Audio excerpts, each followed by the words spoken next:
That was, that one of the memes that you, like, when that started was, um, I think like a week after I started going out with my first girlfriend. So like that was my introduction to her.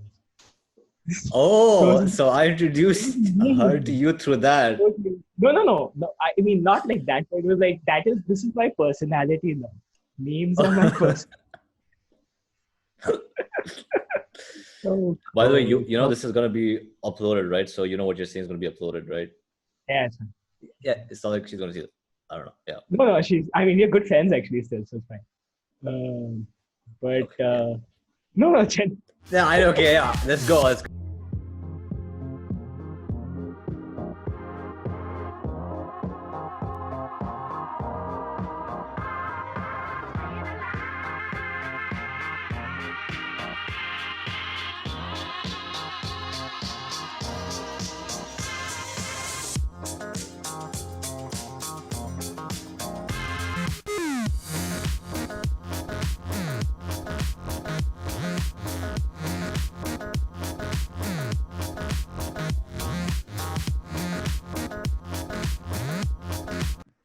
And we are recording. Okay. Hi, everyone. Welcome to another episode of the Stayin Alive podcast.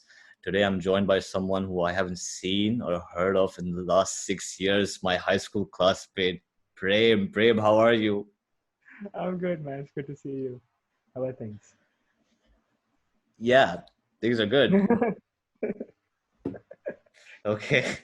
And we are going to be talking about the writing process, specifically the writing process in schools and universities. Now, Prem, you and I, we went to the same high school. We went to an Indian education system. We did CBSE. And then you also pursued your higher education in India. I pursued my higher education in an American setting, but we both do have a good idea about the different kinds of education systems, and we have a variety of different kind of processes, you could say, when it comes to writing. So I really want to start off by asking you, since you do write, you're a content writer and you do write professionally, and you've also written creatively for a long time. So my first question to you is, how much do you credit your current writing skills to what you were taught in school? I don't know how much of it I would credit to what I was taught during school, but like I think a lot of the idea, I think especially when it comes to CBSE, are the contents of our education was good in the sense that the sort of the texts and the literature and the fiction and the poems that we had in our books as was something that I didn't even realize back then, but the caliber of it, the sort of diversity of the texts and the thought that was in them was something that looking back at it now can really was some a lot of interesting ideas and a lot of interesting perspectives in there. But I think when it comes to writing itself, the way our examination systems and even in class discussions and stuff were built, they didn't really extract anything of value from that rich text. So it was just, by rote, whatever we had learned, just filling that out onto paper. But I think we had theoretically a good base, but when it actually came to what we wrote, we were just pretty much on our own, and that turned out to be, just as generic as we could get. But yeah, I mean, it was a start. I think most of us, uh, I think those of us who were interested in the language and in what we could do with words and writing, so to speak, saw something there, but didn't really figure out how that could be used. But I think that came later on. Yeah, I completely agree in the sense that I feel like people who were good writers essentially were people who kind of were interested in writing beyond what the school taught us. So if you read a lot outside the school texts and stuff, if you were interested, if you had a passion for reading, you would be a good writer. You would hone your writing skills, you would hone your vocabulary and whatnot, because the lessons we had in school were like really lame. And it was like, the thing with the whole, the subject English in high school, I don't think we were really taught how to communicate effectively or express ourselves. We were more taught to like get through an exam. Yeah. And like I have this, what has kind of traumatized me is the prompts that they used to give us in these exams, right? I Yeah. remember like, because it was like, it was so predictable and you didn't have to anticipate what would show up in the exam, because every year we would have at least one prompt that referred to the environment, right? And I was so fed up with the environment prompts that I had the same opening line in every question that related to the environment. So like, do you know what the cruelest animal is? Man is the cruelest animal. That's how I would open with every, like, write a letter to this guy because he did some pollution or some crap, or there's deforestation or something's happening. And it, I didn't have to think, honestly. Yeah. And a lot of people don't know this, but the whole, how to crack the writing part in the Indian papers was that you have to write a certain length of text, Yeah. and you need to shoehorn a few fancy words, irrespective of whether or not they make sense within the context. So if I would say, "Oh, I got a throat infection," that's not cool. But if I say my esophagus was injured, like, "Oh, hey, this guy, he's smart. Basically, he knows what he's talking about." Even though it's a weird flex, but it doesn't make any sense. So I feel like a lot of people who weren't interested in anything creatively, they kind of suffered, especially when they moved on to like higher levels of education. My first exposure to kind of assessing how bad I was as a writer was when I was introduced to the SATs in high school. Yeah. Because up until that point, because you remember in CBSE, you could never get a full score in writing. Yeah. Just that's There, not a thing. there was this rule that said that the highest a kid could get on a scale of 1 to 10 would be like a 9, Yeah. because it's not acceptable. That's the whole thing. Like no one can be, Nobody can have a perfect writing like yeah, no one can have skills. a perfect writing score. So, but you could in SAT. And I had this impression like, oh, okay, I'm a pretty good writer in my English course at CBSE, so the SAT is going to be a piece of cake. And unlike the prompts that we had in high school, the SAT prompts actually encourage you to think. Like I remember the first practice paper I had, is the question was, "Do you believe in destiny?" That was the writing prompt. I'm like, Oh wow. what? Can I? I'm man is the cruelest animal. Can I write this here or no? And I had I to mean, think, and that's good. I had to articulate myself, and I had to make sense, which I didn't know how to do.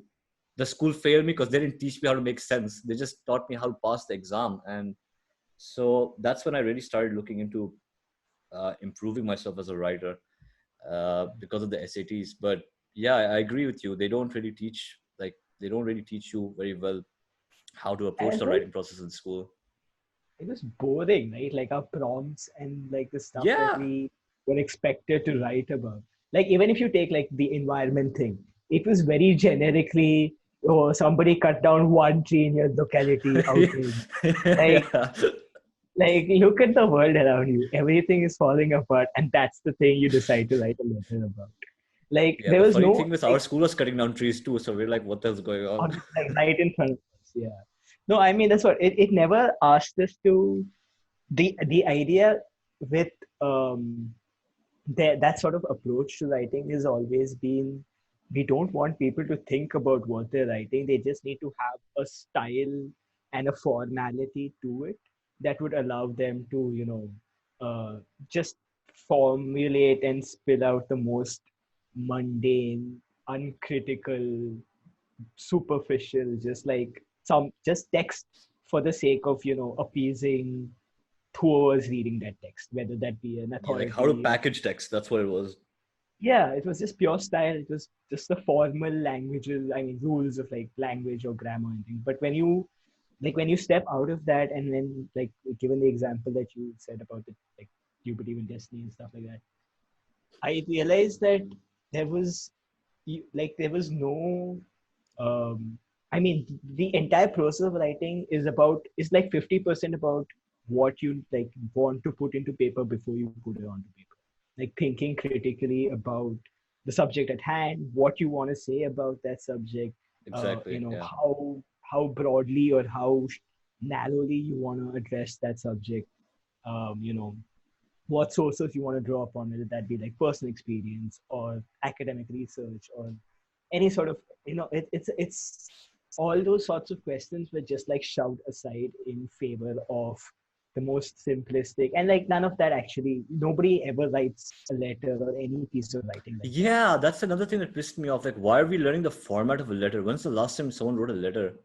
Like even if you had an email, well, Yeah. who comes up with the format of an email? It's yeah, I mean it again, even when you talk about it, right, even when you think about like an email in terms of her format, so to speak, there are some things that are reasonable to think about, because like I've written so many fucking emails in like 3 years of work. I've written hundreds, and the thing is, like, what you realize is that each email is extremely different when even in a professional setting or in an education setting, and like none of the rules that you're taught as rules are actually applicable. There are a lot Yeah, of little things that you pick up only as you write these hundreds of emails, and then it becomes a habit. Like the first dozen times that I was writing an email, I spent like an hour on an email, which is fair. You kind of really think through what you're saying, why you're saying whatever you're saying, and since they expect brevity, right? The receiver expects brevity in email. yeah, So none of that stuff was things that we were considering when we were writing them. We were just thinking about, oh, dear subject, blah blah blah, XYZ. yeah. What Dear in this? subject, 1.5 page done. Conclude now. There's no, I mean, anybody receiving an email the way we had written them in school would have been just like, this guy is a Spam. scam, just delete, instant, block, So report. you're telling me you're not a rich Nigerian prince? Uh, Yeah, I that would was not be really listening. the whole email thing. You're right, man. Like, by the way, since you just mentioned this, that you've written so many emails, did this ever happen to you where you spent so much time writing an email to someone at a very high level, someone who's very professional, and you were kind of shocked by the response and how they framed the response? Like, you would write like a long ass email, and then their response would be, "No All problem, the time. just 2 words." All the time. All the time. So this is another thing that I like wanted to mention, was that like the problem with how simplistic and frankly stupid a lot of the prompts that we were given in school or in our exams were, is that you kind of learn to take a very basic, superficial thought or idea and need to stretch it out for the length of how much ever you're expected to write, right? But what happens in real life when you're actually writing these texts or emails or whatever you end up having to compress very complex ideas or something much bigger into far fewer words. Like, even this is something that I personally struggled with, especially in my more academic and journalistic writing, is that you get like 100 different inputs. You have 100 different ideas. You talk to 100 different people, each with their own minor sort of nuance to what you're talking about. If you Right, read, like, I wrote a literature review paper last year, and I read about 80 papers for that, and like the, to come kind of compress the thoughts of all that 80 papers into 2-3 pages right, is a sort of task that none of that sort of simplistic stretching out will ever prepare you for, right? So that requires a level of critical thinking, that you know this this sort of so what ends up happening even in these things like emails is that you think you have to mention all of these points for the other person to think like this is a serious person and this is a serious email. Like, they want it short. They want just the basic, the most, the top 10 or top, not even top 10, top 3, 4 most important facts, presented in the simplest language and most direct language that you can, be honest about it and move on. Because, like, I've like, speaking to exactly that, like, a lot of a couple of the internships that I got, a couple of were basically cold emails. I just sent them out to people who I'd never communicated with before. So, like, the idea with that, I was like, how do I not offend this person, or how do I be as just take care of neutral. Yeah, cover all of my bases. And like, but all of the cold email, like even the cold email responses were like, yeah, sure, cool, give me a call, like, or like, cool, yeah. yeah, good for you, like, no problem. It was Like, just like they maintain an informalcy that they kind of expect from you, but not to the level that you would expect either. So it's Right. just, sometimes the danger with that sort of level of formality is also like, this guy is just rambling on. He doesn't really have anything to say. So, balance. Um, yeah, I just mentioned this whole thing with the SAT and how I was kind of in a shock coming from school and the way they teach us there. Did you experience any sort of like shock when you gave those exams, or like were you well prepared, or what was your mindset when you were introduced by those writing prompts? I think with the SATs, it was fairly, I think, or rather that while I didn't struggle with the actual prompts or writing them themselves, I thought I'd done a better job than I actually turned out I had. Like the scores that I'd gotten were lesser than I'd expected. And then, like looking back on it, it's because I wrote the SAT twice, especially.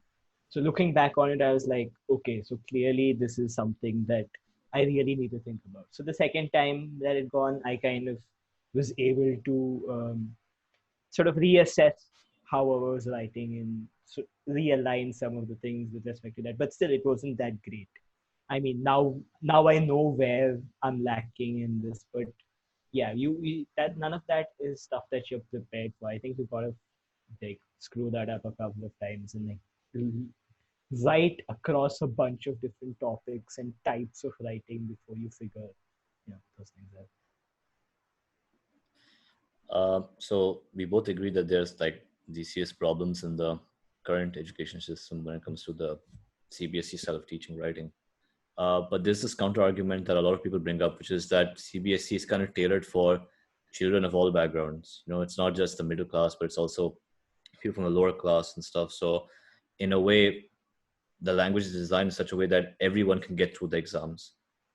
What's your thought on that? I think that's kind of patronizing, honestly. So like the thing with say the CBSE texts themselves, right? They're simple, and I mean they're not overly complex language or something very flowery, but they're still really good writing. It's still really good writing. It's by you know extremely well regarded authors as such. Like I remember stuff by Neruda, I remember stuff by Vikram Seth, a bunch of like really prominent writers that might uh, you know be considered as, oh, they're too complex or they're difficult writing to engage with at that level, or for somebody who's not familiar with English. But that was what was in our text, and I think a large degree of that is how the teacher presents that. But when it comes to the exams themselves, I think it's the problem with that is the focus was on those rigid rules of like language and grammar and formality, rather than is this person communicating what's on their mind, which is supposed to be the point of writing. Even if Right. their grammar is a little off, or even if they're not as precise with their vocabulary as somebody with better access to say reading outside of their classrooms or whatever. So if you kind of look for that, even people with a sort of shaky grasp on the English language, or somebody who's not been that familiar with the English language, but is able to communicate those ideas well, if you teach that in the classroom, if you teach that as being the point of your writing, and not evaluate for, you know, again, the grammar and stuff like that, I think you're going to end up with a lot of, you're going to kind of cover your bases for the problem of, uh, you know, a very rigid idea of what language and like English is supposed to be like. And at the same time, you're kind of getting everybody to think critically about their writing and how they communicate. So yeah, I think it's much more about what your evaluating or assessment factors are, and how you teach that in the class, rather than I don't think there is a I mean I don't think there needs to be a change in um, or rather, in fact, like that criticism isn't addressed by the existing system in any way. Yeah. The thing that kind of I think about quite often, which is that all these other subjects that we get, math, physics, chemistry, these are quite technical and complicated subjects, and they're quite difficult. And nobody thinks of dumbing them down for a different class of people. But when it comes to writing, people have this opinion that, oh, we need to create a system that appeals to everyone. But that's not the point of writing. Like you said, the point of writing is to hone your communication skills and allow you to articulate your thoughts. And like you said, even if a person makes a few grammatical missteps or there's something wrong in the structure, as long as you've taught this person how to express what he or she may be thinking, you've kind of accomplished the goal of writing, which is to communicate effectively. And uh, having good communication skills helps you so much as you grow older. And it is like something I think a lot of people in India struggle with, because especially when they come from a technical institution, they graduate, they make all these jokes. Like when I watch all these videos and they say that, okay, I know this technical stuff. Let's talk about your personality, right? And there's often this joke like, how well does this person know English? And that's where a lot of people like they struggle. And that like it's a joke, but it's true, because they didn't have those skills fostered when they were growing up. So I think, yeah, I agree with you in that sense. I mean, I did my engineering in a government college, so we had, and it's one of the most sort of prominent uh, engineering colleges in my state. So you had people, and since it's government, it's very accessible to a bunch of people across classes and across regions of the state and even of the country. And so you had a lot of people coming from rural and semi-urban areas. In fact, I'd say less than 20% of my uh, the sort of the batches, the population of my college was from Chennai, from the city itself. So that vast majority came in with a bit of, um, I mean, they were able to communicate only what was in their textbooks, what they'd studied, in the classes. And funnily enough, what happened was because it was a state government college, a lot of the instruction itself was happening in Tamil. So the lectures and all were happening in Tamil, and Uh, so inevitably, a lot of these people, even though their language grasp in terms of English wasn't necessarily that strong, they understood the technical stuff because they didn't have that sort of intimidating barrier of, oh, these classes are all happening in English. So they got a lot of this right. But generally, it wasn't, we don't even need to go as far as an interview, right? Like generally when they were talking, or like, so this was something that I kind of struggled with, was that I wasn't that familiar with Tamil, even though that's my mother tongue, because I grew up in Saudi. I didn't really have access to it. I wasn't speaking it a lot. So I wasn't that comfortable with Tamil, but I was very comfortable in English. But so for me, that was an ease of communication. But because of the sort of that sort of patina of elitism and privilege that is associated with English for good reason, so like for them that was like a barrier for them to communicate with me. So when I was trying to communicate with them in my broken Tamil, or this like their sort of association of me was with English and with that sort of background, a more urbane privileged background. So that took a while to kind of break down. So I think, but a lot of those people, when they talk to me, like I learned a ton from them about my classes, about my work. So like they were teaching me in Tamil because they understood those ideas and those concepts very well, but they couldn't communicate it to me in English. So once we kind of got past that barrier, I learned way much more from them in Tamil than I learned, than just a knowledge of the English language would have granted. So when it comes to, I mean, so but at the same time, again, as you said, when it comes to those interviews and stuff, right? It becomes just this. It's an completely arbitrary thing, but it ends up happening that you need to have this level of fluency or this level of English knowledge or whatever. When the funny thing was, like, a lot of the interviewers themselves sucked. Like their language skills weren't great. Like Did I their ask you English. for sit? Hey, did I ask you for sit? No, you didn't ask me for sit. It was enough. But so it just becomes this sort of circle of somebody sets these arbitrary standards of, what is good communication, what is the right medium for communication or whatever. And then everybody gets caught up in the system, and it's just everybody is like floundering around. Just like, like there are some reasons and some places where obviously English is good for.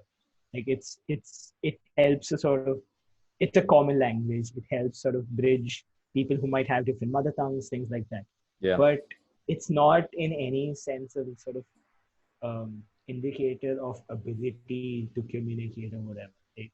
So Yeah, it's absolutely. I always think that, language is not an indicator of intelligence. Proficiency in language is an indicator of intelligence. So that doesn't necessarily mean if it's your like, it's not that I know this person knows English, or if this person doesn't speak English but speaks another language, or is able to like very effectively articulate his thoughts in that particular language, he's a smart guy.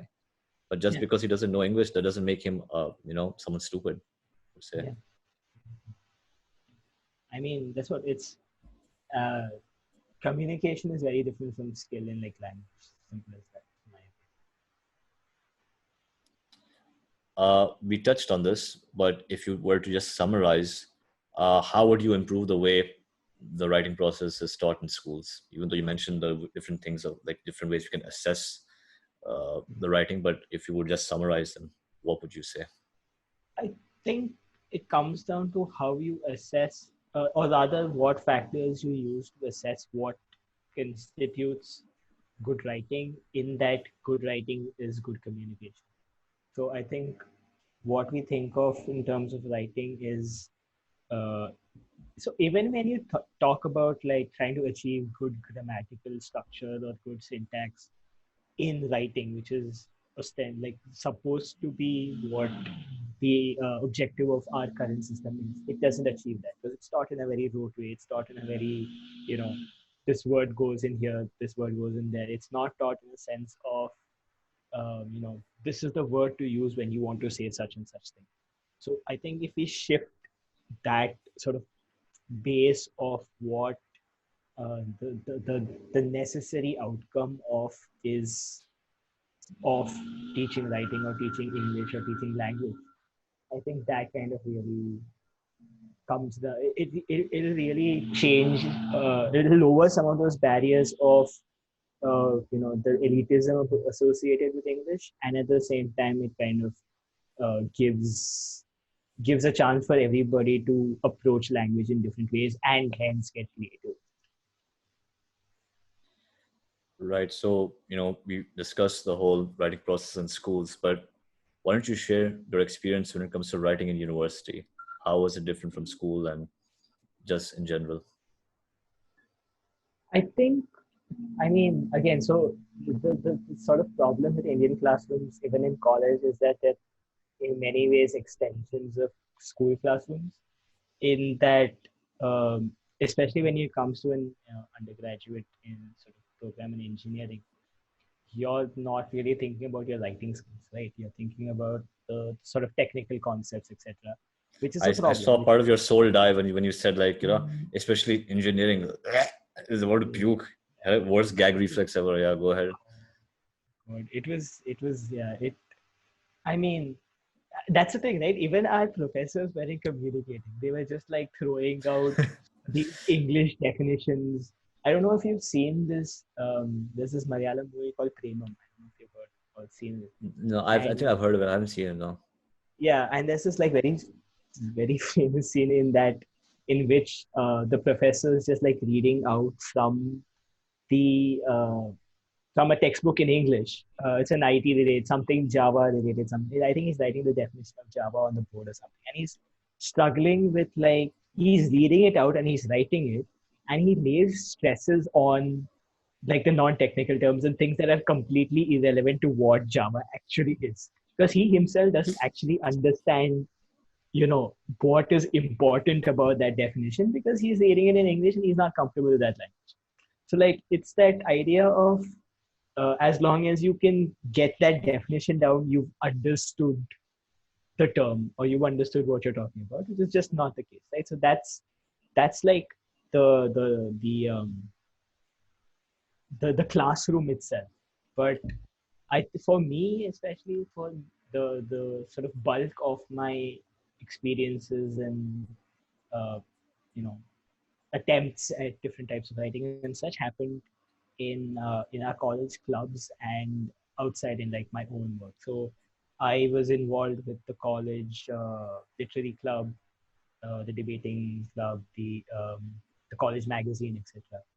And so in that, obviously, like what was interesting was as opposed to a lot of the maybe the stereotypes of like the college magazine and literary club, we had a lot of people, at least in the first year or so, come in with maybe not even that much of a fluency in English or that sort of because these are all student run clubs, right? So there was a little bit of okay, we can go there, we can make our mistakes, and we can learn. So this is especially that something that I tried to do in the college magazine was to encourage these people who uh, may not have had experience writing or like limited to what they were writing in their exams, which is useless, and kind of because they still wanted to like do the work they wanted to like reports, they wanted to write reports, they wanted to like talk about events happening in college, they wanted to like report on student life, things like that. So the idea was to bring them in, kind of mentor them through the writing bit of it so that we could get the information, because there weren't if we kind of dismissed a bunch of people just because they couldn't write well, we'd have been left with no one to actually get information or get like reports on anything. So I think all of those processes simultaneously in my personal like side of things, I was writing for a couple of websites and I was writing on things that I knew. So I was writing the first sort of actual gig that I had writing was for a gaming website. So I mean, it was I like those experiences because they didn't come from a place of, oh, I am here to teach you things. Like I was writing and they were like, there was obviously inputs. There were people like, oh, this is better, this is not so great. Because it's not even that they knew more than me, or like as a reader, they were like, this works for me, this doesn't. So that helps with your life. Right. So it ends up for me that ended up being more useful than any skill set of writing that was taught to me or anything that I came across in the classroom. It was more about, uh, you know, what do people who are like me when they're reading, what makes sense to them. So pick, by picking up on that is when I kind of like, is from where I started focusing on, okay, how do I write better? How do I communicate these ideas that I'm writing about better? Was what was Open Sky Slam? That was part of this, or what was Open Sky Slam? I remember that because of the memes. Oh man, people still talk about those memes, Shawki. My God, we still talk about those memes. Jeez. That was, we that one of the memes that you like when that started was um I think like a week after I started going out with my first girlfriend. So like that was my introduction to her. So Oh, so I it was introduced her to memes. you through that. No. I mean, not like that, but it was like this is my personality now. Memes are my person. Oh By the way, God. you know this is gonna be uploaded, right? So you know what you're saying is gonna be uploaded, right? Yeah. Yeah, it's not like she's gonna see it. I don't know. Yeah. No. I mean, we're good friends actually still, so it's fine. But Okay. Yeah. no, Chen. Yeah. Okay. Yeah. Let's go. Let's go on. Let's go on. Yeah. So, great. What was it? So yeah, Open Sky Slam was basically, so when I got to college, I was still looking for platforms because I was doing a lot of like classroom writing, journalistic writing, like that. I wanted to do creative writing, like Yeah. platforms to be creative, and I was looking for, open mics and things like that in Chennai, which was very limited at that point, or like basically non-existent. And I ended up quite coincidentally attending a open mic event in another university where so that was Open Sky Slam's event, and Open Sky Slam was an open mic sort of platform that had chapters in various cities. So that they initially came up in Bangalore. So I ended up talking to them after the event, and I was like, hey, if you are ever interested in setting up a chapel in Chennai, or like, if you want to do something in Chennai, let me know. I mean, I would very much be interested in doing that. And they ended up contacting me. And yeah, it's a very informal space. It was meant to be anybody could come perform anything they wanted. It was just it needed to be a performance. Right. It's an open mic event, so anybody can come, but it's any art that you can perform. So be it slam poetry, music, stand up, magic, any sort of performance art was basically good to go. And so yeah, I did that for about 3 years. I think I started that in 2015, 16. I think 15. Yeah, I think 2015 or 16 till about Yeah, 16, uh, I 16, I think. Yeah. was I was actively involved till about 2019, and then I kind of moved out of the city, so I couldn't keep it running and things like that. But yeah, OSS Open Sky Slam was this. We used to do monthly open mics at various avenues, various venues for people to come and perform whatever they want. What did the memes do for you then in Open Skies Club? Listen, I don't remember who did this. They started calling me Prem-meme because it was like Prem-meme. it's Prem-meme. Yeah. Because Okay. Prem plus meme was easy to just combine, so I just became Prem. Randomly, Yeah. somebody would stand up and at a slam and be like, "Listen, next we are going to have a performance which we're just going to show a rolling slideshow of Prem memes." Just like that was going to be their performance. Like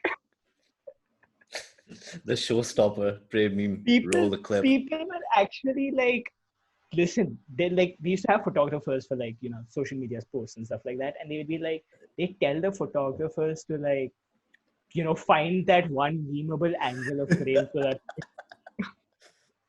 The photographer is like, easiest paycheck shows I'm you getting style. today. They didn't need to do much. It's just it happens. See what you Oh start what man, you I'm sorry about that. It was fun. It was honestly fun. Just a thing that happened. Yeah, it was fun. Um, do you And that still do actually some creative writing? Sorry, you're saying?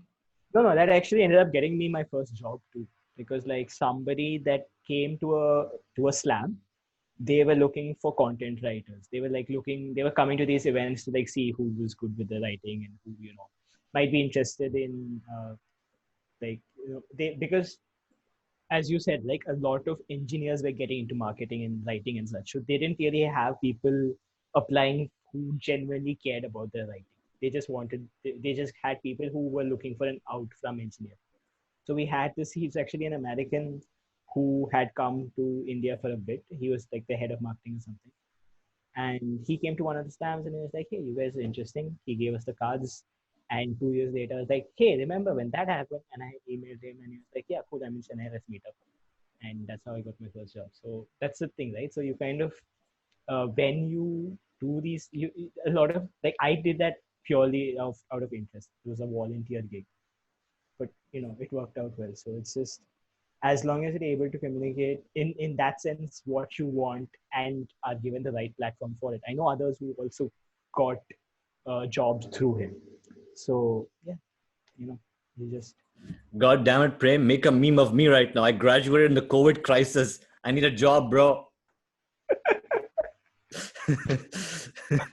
sure, let's God do it. damn it. Let's do it. Listen, do you still do some creative writing on the side now?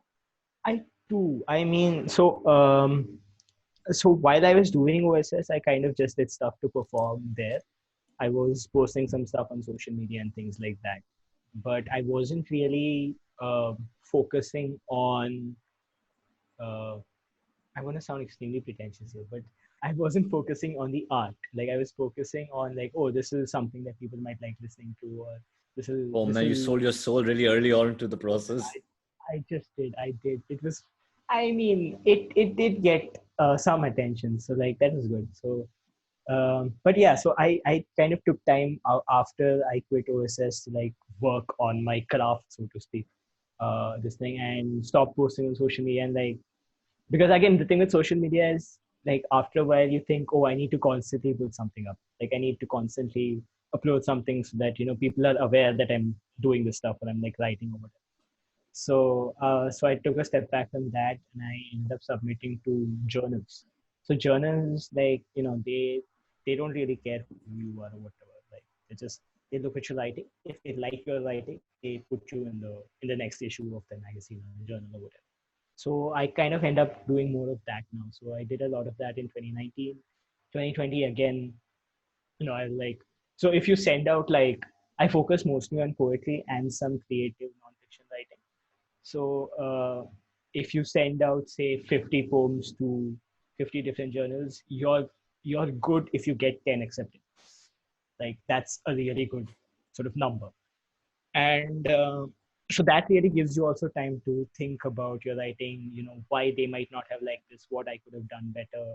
Sort of go back and look at your writing. So everything that I send out goes through at least like 7 to 8 rounds of edits and changes, and just moving this word here. Just, that whole process is a lot of fun.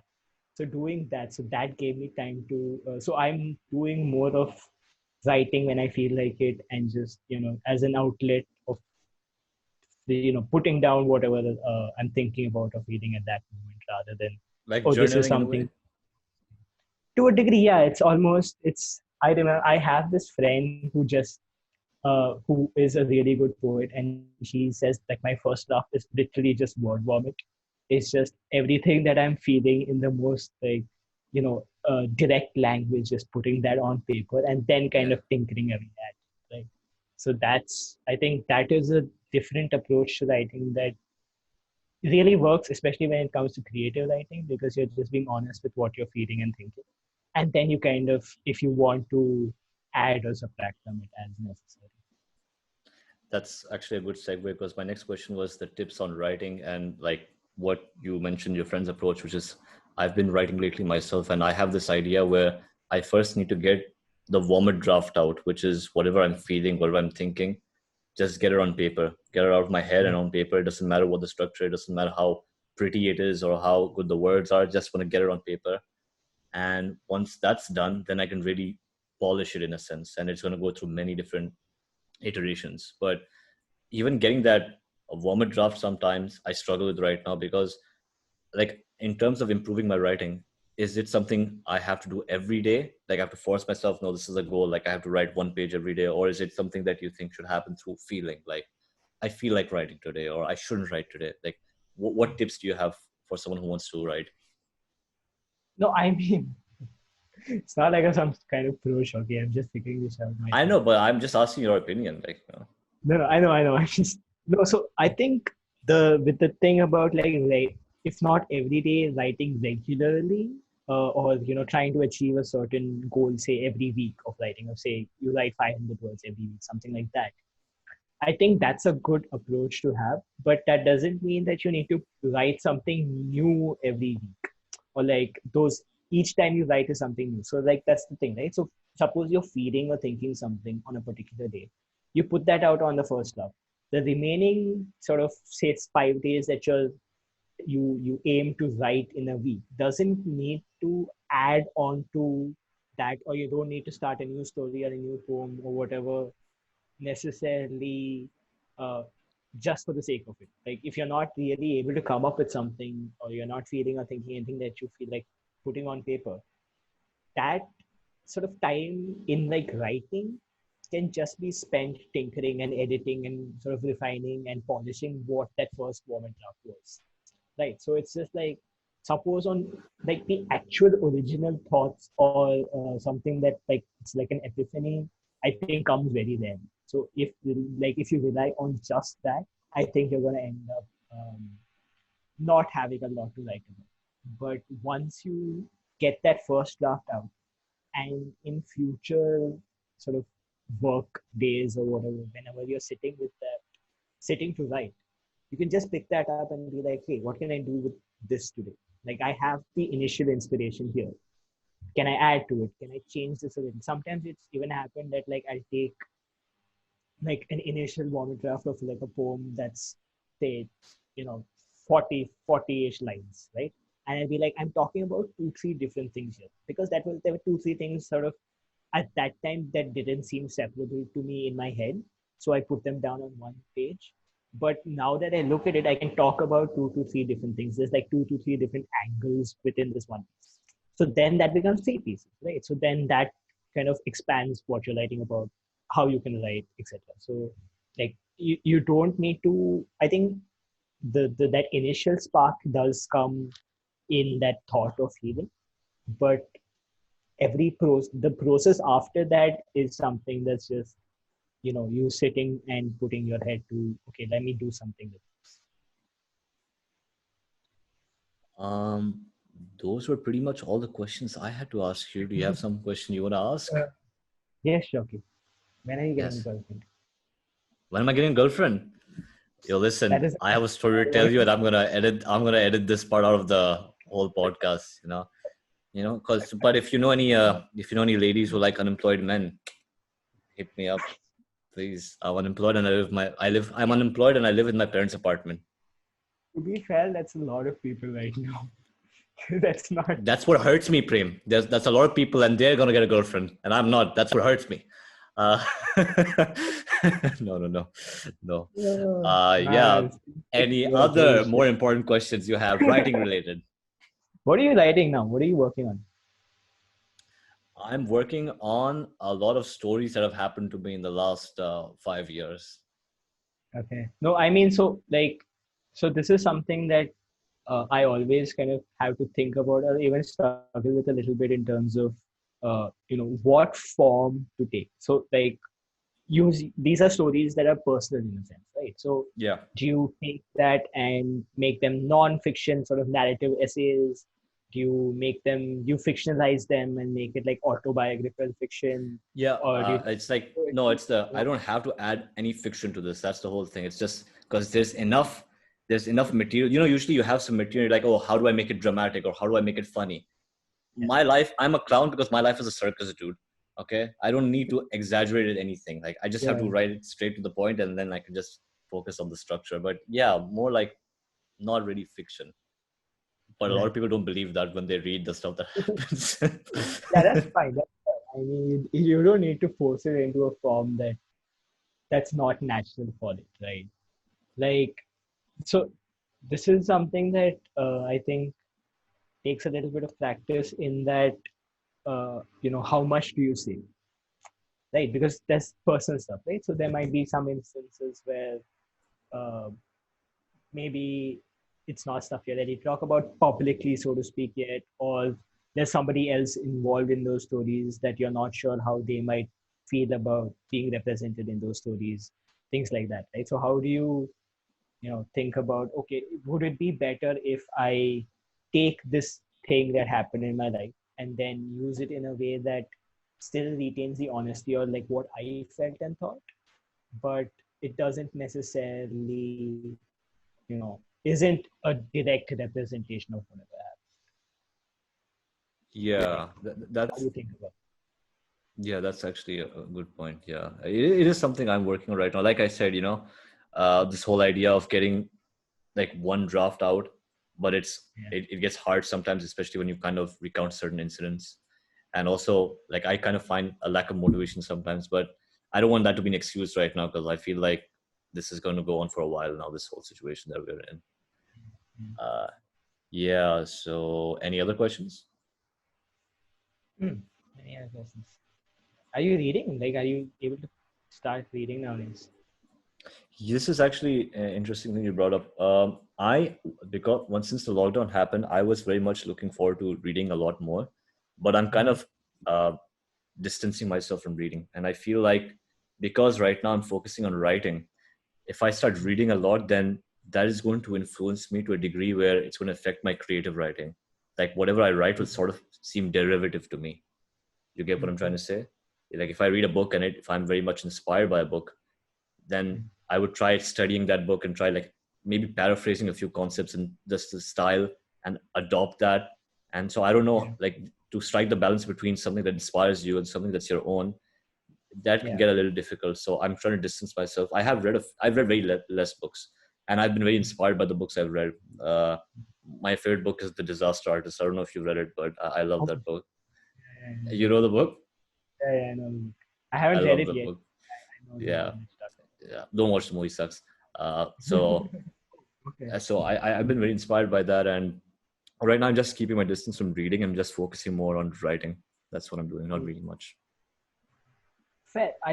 Like I kind of I read a lot more than I write, and I get that, but also like I feel like it's through that process of taking your inspirations, and there's that sort of cliche, right? There's no sort of such thing anymore as an original thought or original art. Just versions of it that you.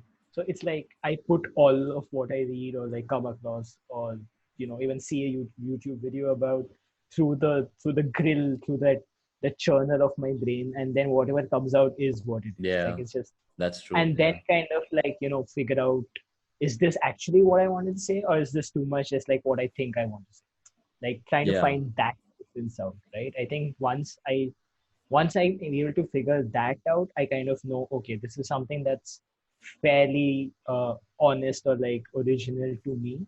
So it's something that I'll stick with. Or if it's something that I'm like, okay, it feels like I wrote this, but it sounds like it could, be anybody else. It's not something that's actually what I wanted to write, or like what is something that is worthy to hear from me.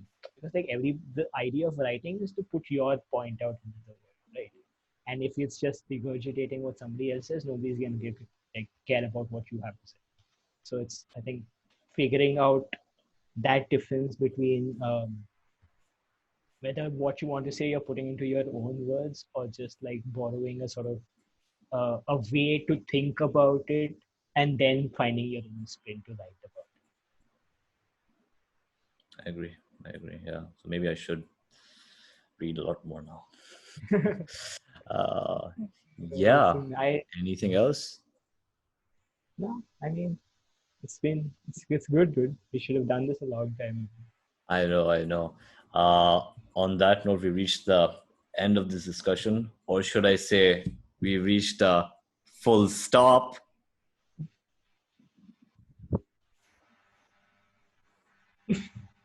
Single for life. On This is this is the part of the show where I ask people to plug something in, even though the channel's not getting much exposure. So if you want to plug something in, please plug it in. my website is premsylvester.wordpress.com. That's it. Premxsylvester.wordpress.com. Anything that I write And is I'll on there. mention the link in the description. So thank you everyone for joining this episode. And until next time, Prem, look in the camera and say bye. Bye-bye. Bye. Staying alive. And staying alive. Okay, and we are done.